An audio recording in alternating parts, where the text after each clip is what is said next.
You can switch on your camera now. Yeah, I can. Yeah.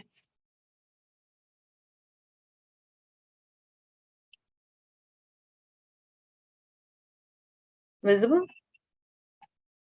Yeah.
Hi Shreya, so it's 6:01. I think we are ready to start.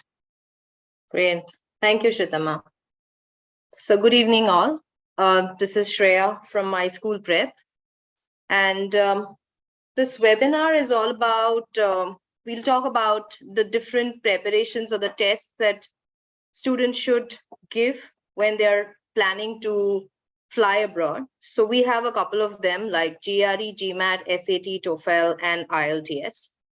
GRE GMAT SAT is ideally for students who want to fly either for their master's or their undergrad or MBA. And TOEFL and IELTS are English language tests, which we have to give because we are non-native English speakers. These are some things that we would want to talk about. So in today's webinar, we are more or less going to deal with an overview of each of the tests. So just a little bit details about what is GRE, what's GMAT, SAT, TOEFL, IELTS, etc. If you have any more questions with relevance to that or how you should prepare all of these things, you can sort of come to our rooms and talk to us directly. The first and foremost, we are going to start with the GRE examination, one of the most common types of examinations that students appear for. The full form of GRE would be Graduate Record Examination. And this is given by students who would ideally want to fly abroad for their masters or for their PhD programs. Though right now around 1,200 MBA schools are also accepting GRE, but mainly it is for the masters and the PhD programs that students appear for this test. Now, the next question is, what does the test cover? What does GRE is all about? What do we have to prepare ourselves for? So therefore, we have in total, there are around 6 sections on the GRE. The first section is always the writing or the AWA section, which we call it as Analytical Writing Assessment. There are 2 essays that a student have to write. The first essay is called as Analyze an Issue. The second essay is called as Analyze an Argument. Each task is for 30 minutes. This is a fixed part, after which we have 2 verbal and 2 quant sections. The quantitative reasoning section is nothing but your maths, and verbal reasoning section is nothing but your English. They are always alternated. So after the AWA section, the first section, it could be either a verbal or a quant, and it is alternated. So if you start with verbal, then comes quant, then verbal, then quant. That's how it is placed. We have one experimental section as well, which is non-scored section. So they resemble the scored section, but whatever you score in that section is not added on to your final score. So that is your experimental section, and the experimental or the unscored section can come anytime after the AWA section. The total time span is near about 4 hours. We do have a break of 10 minutes in between, and that's how the test follows.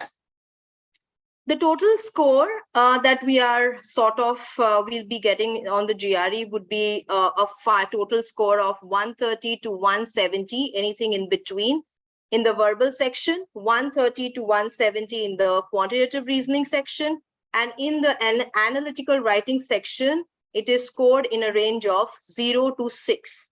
So when we have our scorecards, we will have 3 different scores: AWA out of 6, quantitative reasoning out of 170, and verbal reasoning is out of 170 as well.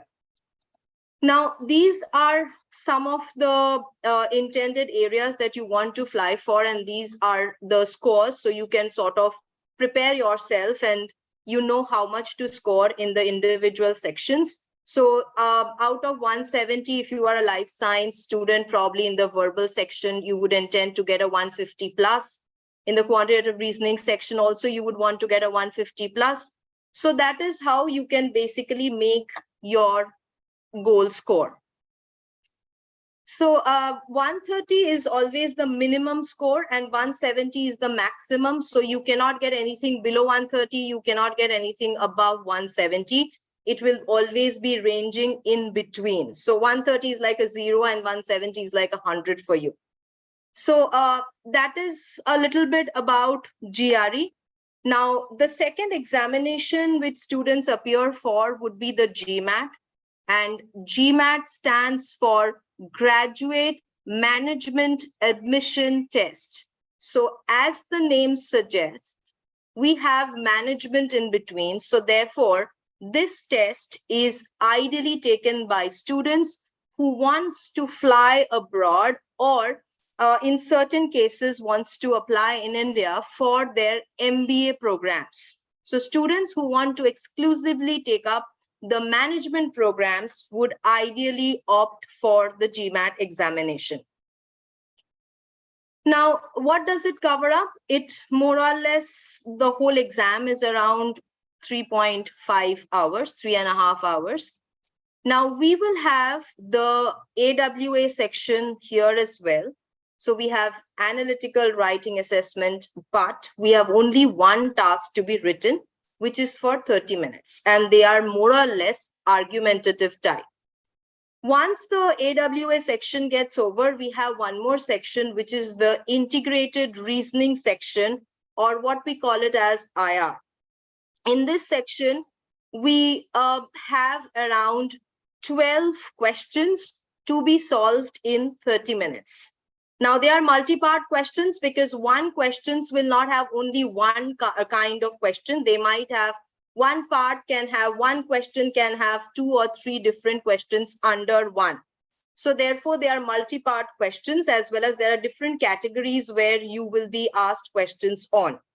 The AWA section is separately scored out of 6. The range is 0 to 6. The IR section is graded in a range of 1 to 8. So these two sections, that is AWA as well as your IR section, they are computer-based test, whereas your quantitative reasoning as well as verbal reasoning sections are computer adaptive test.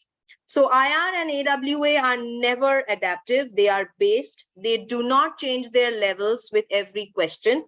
Whereas a quantitative reasoning as well as a verbal reasoning sections are adaptive in nature, and how you answer the first question, the next question will be higher or lower in terms of their levels.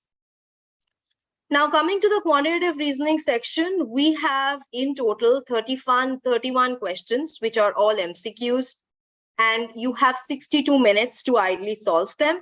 Whereas in case of verbal reasoning, we have 36 questions to be solved in 65 minutes.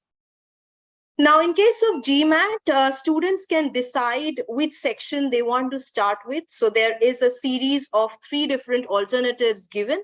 And according to that, they can decide whether the AWA section they want to start with, they want to start with verbal, they want to start with quant, etc. So a student can decide which section they want to choose. So you have all 3 different alternatives given to you, and you can choose out of that. Now, a similar thing for a GMAT schools, business schools, they are pretty competitive. So if you want to apply to any of the top universities, you will have to get at least a 720 plus. Otherwise, getting into good university will become a challenge. So ideally 720 or a 700 plus, rather to say, is something that you want to definitely get. So it should be in the range of 700, 720, like that. It should be plus 700 plus 720 plus if you want to get into good universities. And for a GMAT, you would ideally want to prepare yourself well and then go ahead and give the test. So do not try to prepare it in a month's time. You should have that adequate time to prepare. The next exam is your TOEFL examination. Now, whether you are going for your master's program or you are going ahead and giving your GRE or you're going for your GMAT, in either case, you might want to appear for any one of the English language tests. Either it is a TOEFL or it's an IELTS. So the first exam that we are going to discuss right now is going to be TOEFL. So you do not appear for both. It's any one of them that you will have to appear for. And the structure of both the tests are similar. You are tested on the English language skills. The TOEFL, the full form of TOEFL examination, stands for Test of English as a Foreign Language. So TOEFL is given by students who want to fly abroad, as well as are non-native English speakers. So TOEFL is ideally an English language proficiency test, and they test you on these 4 skills. The first skill that you're tested on will be reading. The next is listening. Then you have speaking, and then we have writing. So these are the 4 sections. After the listening and before the speaking section, we have a 10 minutes break. Now, reading section is hardly the first section of the test, and we will have 3 to 4 passages, around 10 questions per passage. Totally, you will have around 30 to 40 questions to be answered in a time span of 54 to 72 minutes. Now, why there is a range, because certain times on the TOEFL, you have some experimental questions which are added to your section. And that is the reason a TOEFL test will always showcase a range, 30 to 40 questions, 3 to 4 passages. So if I have unscored questions, I have more passages. If I do not have unscored questions, I have the standard 3 passages. So that is how it is. Coming to the second section, which is your listening section, here you ideally have, again, a range. So what does the listening section cover up? We either have a conversation or we have a lecture, and around 28 to 39 questions in a span of 41 to 57 minutes. You have more of lectures, less of conversations. So we might have around 3 to 4 lectures and probably 2 to 3 conversations, but it all depends again on the unscored questions. In listening also, we may have unscored questions, and that is the reason there is a variation. So apart from the reading and listening, we do not have experimental questions in any other section. So on your test, you either have experimental questions in the reading section or in the listening section, never in all 4 or never in 2 sections together. Now, after the listening section gets over, there is a 10 minutes break, and then we start with the speaking section, where we have 4 tasks. The time span is 17 minutes, and each task will be timed. So you have a preparation time which varies between 15 seconds to 30 seconds, and you have a talking time which is in between 45 seconds to 60 seconds. So each and every task is timed, and as soon as the time gets over, it automatically moves to the next question. Speaking is always to the microphone, so therefore there is nobody sitting across and asking you questions. The final section is always the writing section, and we have 2 tasks here as well. And we have totally 50 minutes to answer both the tasks, but it is always bifurcated. So the first task will have 20 minutes, the second task will be 30 minutes, and they are fixed. So it's not that if you wind up your first task in 15 minutes, you can use that 5 minutes for the next section. You can wind up your task before, but you will have to adhere to the time span, and you cannot utilize anything which is saved before for the next section or for the next task. Now, coming to the next examination, which is pretty similar to TOEFL, which is an IELTS examination. IELTS stands for International English Language Testing System. And we have 2 types of exam. One is academic and the other is general. Students who want to fly abroad to study would give the academic test. Students who want to migrate or want to get a PR or for a job would want to go ahead and give the general examination. For both, whether you give the academic or for the general examination, you are supposed to appear or you are supposed to be good at all these 4 skills. Again, listening, reading, writing, and speaking. We have 2 versions of the test. One would be the paper-based, the other would be the computer-delivered test.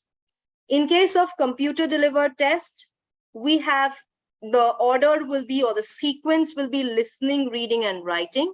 If you are appearing for the paper-based test, then the sequence would be writing, reading, and listening. So listening, reading, writing appears and happens on one day. The speaking happens on another day. It's never together. In case of listening, it's a 30-minute section. We have 4 parts, 40 questions. In case of reading, it's a 1-hour section, that's 60 minutes. And we have 40 questions, 3 passages. Writing, we have 2 tasks. And in case of speaking, we have 3 different parts with different questions. So these are the 4 skills that you're tested on. For the IELTS examination, there are no designated breaks and neither you are allowed to take any break. It's a continuation test. So all the 3 sections will happen together. Now, final one is the SAT test. So IELTS and TOEFL, whether you appear for your GRE, GMAT or SAT, you will have to take any one of the English proficiency tests, either TOEFL or IELTS. Now, SAT examination is ideally given by students who wants to go or who wants to go for their undergrad programs after their 12th. So that is when they will appear for their SAT examination. In India, from March 2023, the SAT is going digital. Across the world, it is going to be digital next year, that's 2024. But in India, this year onwards, we are going to go digital with the SAT examination. And SAT exam will no longer be a pen and paper test. It is going to be on a system. Either you carry your own system to the test center or you can ask for a system. They allow you to take your own system to the test center and give the test. You cannot appear for the test at home. You will ideally have to take up at a test center. Now coming to the format, previous pen and paper format had 4 sections, which included evidence-based reading. The second section was writing. Then you had maths calculator. And the last one was maths, like maths no calculator. And the last one was maths calculator. But the digital SAT will have only 2 sections because the test is becoming shorter. So instead of 3 hours, now you are going to only get the test for 2 hours. And there will be 2 different sections that you are going to be tested. The section 1 will be a combination of reading and writing. The passages are going to be shorter. And for every passage, you will be given only 1 question. Whereas in case of the math section, again, you will have one math section and you will be allowed to use the calculator for both the sections. So for the entire math section, you will be allowed to use the calculator. Whereas previously in the pen and paper, in one section we could, the other section we were not allowed to use. But in the new SAT, you will be able to use the calculator for the entire section. So that is the small change that has come up in the SAT test format. Okay, so I think Shritama, I'm done. You can just sort of show them how to go to iSchool prep area and just can talk to us or regarding any of their doubts, confusion, or any questions that they have. Definitely, definitely. Thank you, Shreya. If you wouldn't mind stopping your screen share so that I can do the same. Yeah, thank you. Hi, students. Thank you so much for joining iSchool Connect ISC Talks, and thank you for attending this webinar. I would just like to share my screen and take you through the entire platform and where you can go to clear all your detailed doubts regarding test prep and see all our services for yourself.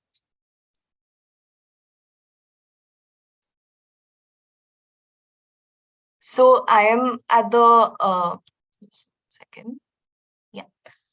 So I'm at the Talk Now section of the platform, and I can just scroll down. And here you can see that the test prep section is over here. All you have to do is enter and enable. As you can see that people are talking over here. You can just enable your screen share. I'll just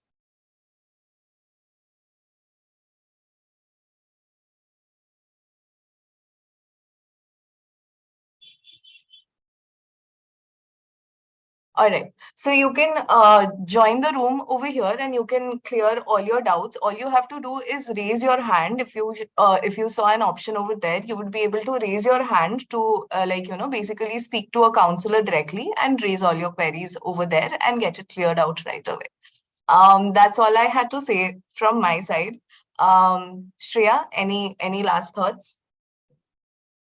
Yeah, nothing as such. I think students, please join the room, and any strategies, anything that you want, even if you have taken your dates and you want to sort of, you're giving it in this month or so, and you require some sort of tips and strategies from us, please feel free to join our room. All right. Thank you so much. Thank Thank you you. so much, Shreya. Thank you so much, students. Have a great evening. Bye.